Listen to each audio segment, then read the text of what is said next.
You are probably already familiar with Sam Altman, the founder of OpenAI. Undoubtedly, artificial intelligence has been the biggest trending subject in recent times. But as with most technical topics, it has its inefficiencies design-wise. For AI to become truly functional, it needs faster computer chips that differ from your regular ones. These chips have to be made specially too, so that's where Altman's latest ambition comes in.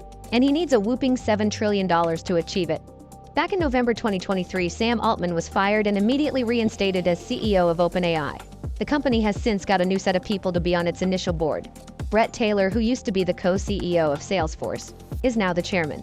Larry Summers and Adam D'Angelo are also on the board as directors. What's interesting is that D'Angelo was part of the old board that decided to get rid of Altman, but now he's on the new one. All in all, this signals a new direction for Altman and his new team. When Altman left temporarily, in late 2023, he was in the process of trying to get funding for something called Project Tigris. As indicated, the exact figure Altman was looking for topped off at $7 trillion. The project, codenamed Tigris, was all about making special AI chips to compete with Nvidia, the established chip manufacturer.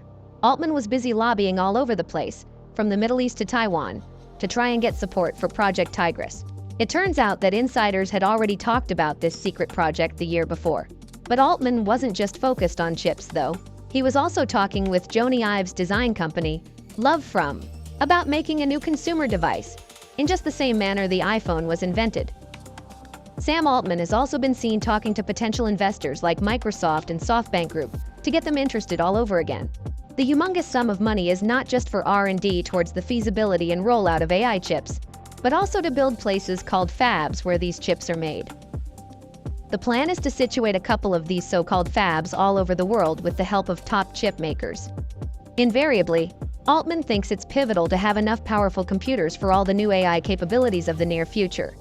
However, Altman's plan is different from what many other companies in AI are doing. These fabs aren't cheap to build or maintain, hence the astronomical monetary figure. The last we checked, we don't know exactly how big this project will be, or what exactly OpenAI will do with these fabs or the AI chips being churned out. But it's getting people curious about what the company will do next. Whatever the case, Altman's big dream, if you like, of getting money for these fabs could really change the future for both OpenAI and the whole computer chip industry. Separately, artificial intelligence is becoming really important for national and international security, so the US government is looking into ways to control the spread of AI-related technology. Since it's hard to regulate all types of AI, they're focusing on controlling the computer parts needed for AI. And that includes AI chips. Essentially, it's really important for the US and its friends to have good policies in place to make sure they can keep making these advanced AI chips. It's not just about staying ahead in technology, but also about keeping things stable and safe globally. No doubt, modern AI needs a lot of computing power to work well. These chips are made specifically to handle AI tasks quickly and efficiently, unlike older or general-purpose chips that can be slower and more expensive. So between government regulation and the appearance of profitability, Altman's work is cut out for him. In a related development, AI-related stocks have been getting a lot of attention because companies like Nvidia are speculating on big things for the future of AI, but there's more to the hardware as well as the back end of chip deployment. As with new AI systems like deep neural networks, or DNNs, having the right kind of chips is super important. Presently, chips like GPUs, FPGAs, and ASICs have been specially redesigned to handle AI tasks fast and well. They represent the industry standard for the time being. And that's the problem. These chips aren't getting much better at doing their job like they used to. In the past, chips would get twice as powerful every 2 years thanks to something called Moore's Law. But now they're only getting about 10–15% better each year. This slow improvement is happening just when AI programs, especially ones that need a lot of power like generative AI, are getting more popular. So, even though AI is growing fast, the chips we have aren't keeping up, which means only big companies with a lot of money can afford the most advanced AI. Another problem is that there are not a lot of new and different ideas for making chips. The companies that make chips, if and when they exist, don't try new methods much. Big chip makers ultimately carry the day because it's also really expensive and takes a lot of input to make new chips. This suggests that smaller companies and people with new ideas don't get to join in the party, and so competitive progress in making better chips suffers for it. To fix these problems, the US government can take certain steps. One idea is to support initiatives like the CHIPS Act, which encourages new ideas and makes it easier for startups to make chips. They can also sponsor research into new ways of making chips that are faster and more open for anyone to buy into. By helping to pay for things like shared equipment and making it easier to learn about chip making, the government can help make sure that the technology keeps improving. Apparently, AI chips are not like regular chips you find in computers. Instead, they're tailored towards much more intensive functions like processing images and videos, storing memory, and doing machine learning jobs. And even though there's no set design for AI chips right now, most new AI chips will have key parts that are put together in different ways. This, in turn, highlights the beauty of non-standardized innovation. And the reason why AI has become so popular lately is because the programs and technology behind it have gotten slightly better. This includes having lots of data to learn from and chips that can handle the big calculations needed for AI.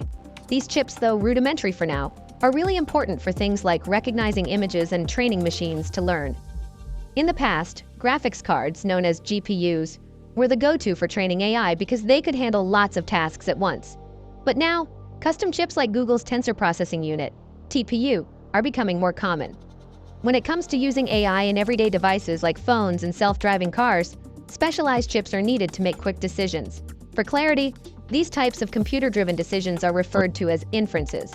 But whatever the case, making AI chips is a complicated process. It involves tasks like making wafers, which are thin slices of silicon, and then adding circuits onto them. These wafers are then tested to make sure they work properly, and the good ones are turned into chips that can be used in devices. Even though chip making is tricky, its manufacture will become crucial for keeping up with the growing demand for AI in different industries.